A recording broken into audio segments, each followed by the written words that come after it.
और जितने भी हमारे सीखते भी और आपकी कविताएं छापते भी, और जब अंकित पन्ना होता है तो उसमें अपने को भी प्रस्तुत करते हैं। ये सबसे बड़ी बात कि हम सारे लोग, जब मैं विश्व हिंदी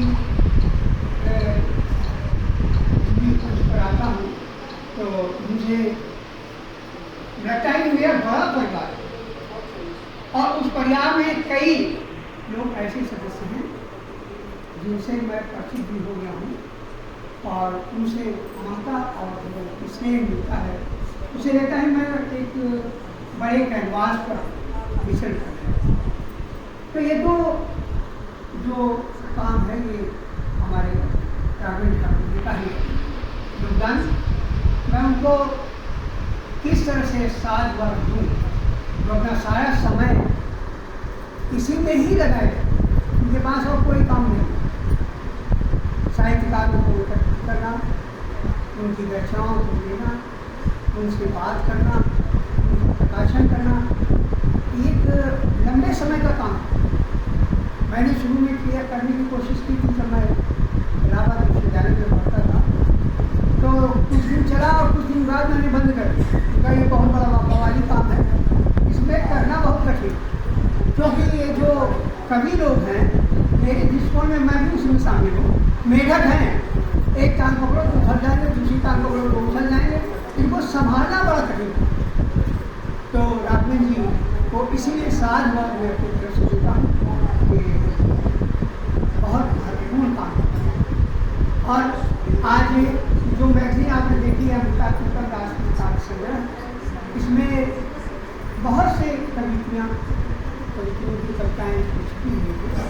तो मैं देख रहा था कि मुझे बहुत अच्छा लगा कि एक साहित्यकार जो बड़े कैनवास पर उसकी याद में सभी साहित्यकारों को संगीत किया है, उनकी कविताएँ दी हैं, जिनको पढ़ने का मन है तो अवश्य पढ़ सकते हैं।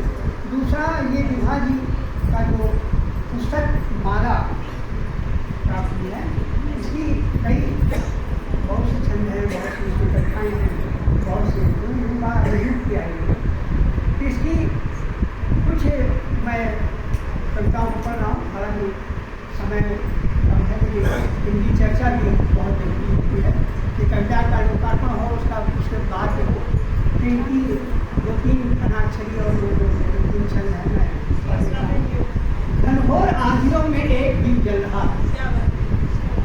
देखिए पंक्तियाँ देखेंगे, हम सारे लोग दीपक और घनघोर अंधेरे में घुसे हुए, लेकिन माँ सरस्वती की कृपा से उसको जलाने की कोशिश करें तो दिया ही कहा जाएगा। घनघोर आंधियों में एक दीप जल रहा है जो कि मान इतना अंधियारा ढल रहा है। वातावरण विषम है, इसका कोई गम नहीं है। वातावरण विषम है, इसका कोई गम नहीं है। अपनी ही धुन में पल पर तब निकल रहा है। ये बहुत अच्छा है। दूसरा देखिए, वक्त की नजाकत को मान जाओ, वक्त की नजाकत को मान जाओ, खुद समझो औरों को भी समझाओ।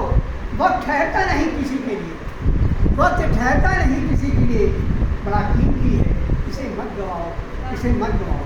बहुत अच्छा लगा उनके कविताओं में जो मैंने पाया है कि बात भी कह रही है और अपनी कविताओं के द्वारा समझाने के, वातावरण को समझाने की कोशिश भी कर रही हैं और एक संदेश भी आपको दे रही है। अगला देखिए, प्रस्फुटित हो मुख से शब्द जो पहले उन्हें कौन। देखिए हम लोग बोलते हैं, नाम से नाम बोलते हैं पता पता, लेकिन वो कह रहे हैं कि जो प्रस्फुटित हो मुख से शब्द जो पहले उन्हें तौलिए, वो अनमोल बहुत होते हैं, सोच समझ के बोलिए। घाव गोली के भर जाते हैं, बोली के नहीं। भाव गोली के भर जाते हैं, बोली के नहीं भरते। भाव के से भरे शब्दों को कणप्रिय हो वही बोलिए, कणप्रिय हो वही बोलिए। और अंतिम जो उनका है मातृभूमि पर, वो भी मैं इसलिए आपको बता रहा हूँ कि ये लोकार्पण हुई है ये पुस्तक, तो इसके बारे में थोड़ा तो आप सब जान ही लीजिए। जो मातृभूमि की रक्षा में सर्वांग कफल सीमा पे गए, जो मातृभूमि की रक्षा में सरबान कफन सीमा पे गए, वसुधा पर आँच आने दी, सीने पे गोली झेल गए। वसुधा पर आँच न आने दी, सीने पे गोली झेल गए।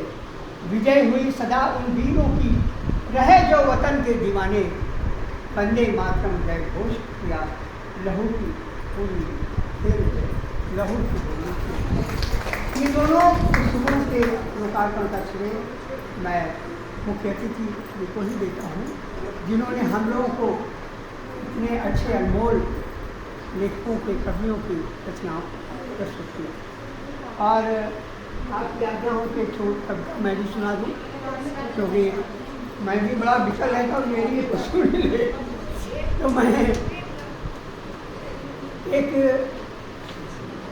कविता है, कोई खास भाव उसमें नहीं है, लेकिन मुझे लगा कि हम लोग सारी प्रार्थनाएं करते रहते हैं। हनुमान चालीसा पढ़ते हैं, रामायण पढ़ते हैं, भगवद गीता पढ़ते हैं, मंदिरों में जाते हैं, मस्जिदों में न जाने कहाँ कहाँ जाते हैं। तो इन सब में जाते जाते मैंने सोचा कि आखिर प्रार्थना क्या है, क्योंकि प्रार्थनाएं तो बहुत हैं पूरे भारत में। इतनी प्रार्थनाएं हैं कि किसमें जाएं। हनुमान चालीसा पढ़ें, कि रामायण पढ़ें, कि महाभारत पढ़ें, कि दुर्गा जी की उपासना करें। ये सब कुछ देखते हुए तो मेरे अंदर एक छोटा सा भाव आया, तो मैंने अपनी नानी को करते हुए देखा। वो जब प्रार्थना करती थी तो ये बात को देख करके मैंने लेने की कोशिश की है। मेरी सारी कविताओं में ज़्यादातर परिवार है, थोड़ा बहुत समाज है, राजनीति को मैंने बहुत कम लिया है, क्योंकि वो इतनी भदेश हो चुकी है राजनीति कि आप कितना बकें, उनके ऊपर राजनीति के ऊपर कोई असर नहीं है। तो मैं अपनी बात न कहूँ इसको, इसलिए इन तरह मैंने कविताएं लिखी है। देखिए, नानी का रुदन देख। रुदन बहुत बड़ी प्रार्थना, वो तुलसीदास की सारी पुस्तकों से बड़ी प्रार्थना है। आप 5 मिनट बैठ के रो दें, तो चाहे हनुमान जी हों, चाहे राम जी हों, चाहे दुर्गा जी हों, आपके पास आके आपकी समस्या को हल कर देंगे, मुझे पूरा विश्वास। इसलिए मैंने इसको कविता में लेने की कोशिश की है। नानी का रुदन देख मैं घबरा जाया करता था। मेरी नानी का स्वभाव था कि एक घंटे कमरा बंद कर लेती थी और रोती थी, कुछ नहीं पढ़ती थी, कोई किताब पढ़ते नहीं देखा, कोई वंदना करते नहीं देखा। नानी का रुदन देख मैं घबरा जाया करता था। वो कहती मैं पूजा करती हूँ, वो कहती कि मैं पूजा करती हूँ। ये कैसी प्रार्थना है उनकी, नहीं कभी समझ में आया बचपन में। रुदन ही प्रार्थना है, रुदन ही प्रार्थना। बंद कमरे में वह रुदन करती, हम सब बच्चे अचंभित रहते, नानी की ये कैसी पूजा। जहाँ रुदन के अलावा कुछ नहीं है, जहाँ रुदन के अलावा कुछ नहीं है। सुदामा के पैरों की फटी विवाही देख। नहीं किसने किसे रोया है, मैंने ढूंढा तो मुझे पता लगा। सुदामा के पैरों की फटी विवाही देख, कृष्ण जी अपना रुदन नहीं रोकता। सुदामा के पैरों की फटी विवाही देख, कृष्ण भी अपना रुदन नहीं रोक पाए। वह भी खूब रोए और इतना रोए कि उनकी आंखों से झलकती बूंदों ने सुदामा के पैरों को धो डाला। देखिए, कृष्ण भी रोए। वहां रुदन के लिए प्रार्थना नहीं थी, लेकिन अपने मित्र के लिए रोए, तो उनका प्यार था। मित्र के प्यार की हम लोग सब बहुत बात करते हैं, लेकिन कृष्ण और सुदामा का जो प्यार था अद्भुत था और वो रुदन में प्रकट था, उसको मैंने लिया है। सुदामा के पैरों की फटी विवाही देख, कृष्ण भी अपना रुदन नहीं रोक पाए। वह भी खूब रोए, उनकी आंखों की झलकती बूंदों ने सुदामा के पैरों को धो डाला। ये कृष्ण की उंगलियों ने की प्रार्थना रुदन ही प्रार्थना है, रुदन ही प्रार्थना। आगे देखिए, सीता ने भी अपहरण के समय आकाश मार्ग से बहुत रुदन किया। कितना रोई सीता, इतना रोई कि आकाश हिल गया। सीता ने भी अपहरण के समय आकाश मार्ग से बहुत रुदन किया। इसी प्रार्थना पर राम ने लंका विजित की, रुदन ही सीखी। लंका विजय नहीं होती अगर सीता चुपचाप चली जाती बिना रोए गाए। तो राम तो चली गई जी, हम लोग है तो हमारी अगर पत्नी चली जाए बिना किसी कष्ट के तो जाए, लेकिन राम देखिए, सीता के रुदन के कारण ही राम ने लंका को विजित किया है और उसका कोई दूसरा कारण मैं नहीं मानता। इसलिए मैंने एक कविता में आगे लिखे, हम सब पर रुदन का प्रभाव झलकता है, हम सब पर रुदन का प्रभाव झलकता है। झलकती है ईश्वर की प्रार्थना, जब जब मैं रोया माँ गले लगाती, मनमानी वस्तुओं का ढेर मिल जाता, इस सरल उपाय से खुश हो जाता। चच्चा ने भी एक बंधु से फरमाया था, चच्चा हमारे बहुत बड़े संतों में हैं, उन्होंने भी कहा था, चच्चा ने भी एक बंधु से फरमाया, मियाँ खूब रोया करो, मियाँ खूब रोया करो। हैरान हूँ इस पूजा विधि से, ये कैसी पूजा है, हैरान हूँ इस पूजा विधि से, ये कैसी पूजा है। जुगन ही प्रार्थना है, जुगन ही प्रार्थना है। अंतर मन की पीड़ा का श्रृंगार है, अंतर मन की पीड़ा का श्रृंगार है। कुछ उत्तर आया अदम्य साहस, रुदन से बहती गंगा यमुना, पत्थर पिघलते देखा, बड़े बहाए पहाड़ दरकते देखा। माँ में आर्द्रता बहुत होती है, अपने लड़ाओं के लिए रुदन भी दे। लुट जाती है बच्चों की सजनता पर, यही उसकी प्रार्थना है, रुदन ही उसकी प्रार्थना है।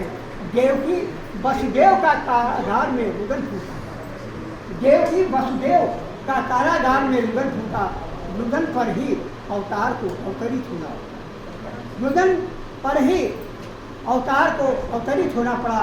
ये कैसी पूजा है, पूरी कायनात धड़क कर सिमट जाती है। ये कैसी पूजा है, पूरी कायनात धड़क कर सिमट जाती है। तथास्तु कह उसे नंगे पांव दौड़ना पड़ता है। नानी का रुदन अब समझ में, जब ये सारी कथाएं मेरे सामने आई और मैं बड़ा हुआ समझने लगा, तब वो बचपन की रुदन की जो प्रार्थना थी अब समझ में आने लगी। नानी का रुदन अब समझ में आया। नारी रुदन की देवी है, और देवी तो मैं नहीं सोच पा रहा हूँ। रोइए तो माँ जोड़ी आएगी, रोइए तो दुर्गा जी भी चली आएंगी, रोइए तो राधा रानी भी चली आएंगी, यहाँ तक कि कृष्ण भी भागे भागे चले आते। जितना राधा रोई है उनके जाने में, कृष्ण आए थे दीवाने हुए कि चले गए वहाँ, फिर लौटे नहीं, लेकिन राधा को अमर कर दिया उनके रोने पर। जैसा राधा ने रुदन किया है, आप महसूस करके कभी देखें कि आप भी अगर मीरा का देखिए प्रसंग, मीरा ने तो पूरा आप ही कविता लिख डाला जो रुदन का परिणाम है। तो यही उन्हें लिखा है कि नारी रुदन की देवी है, यही सच है, रुदन ही प्रार्थना है, रुदन ही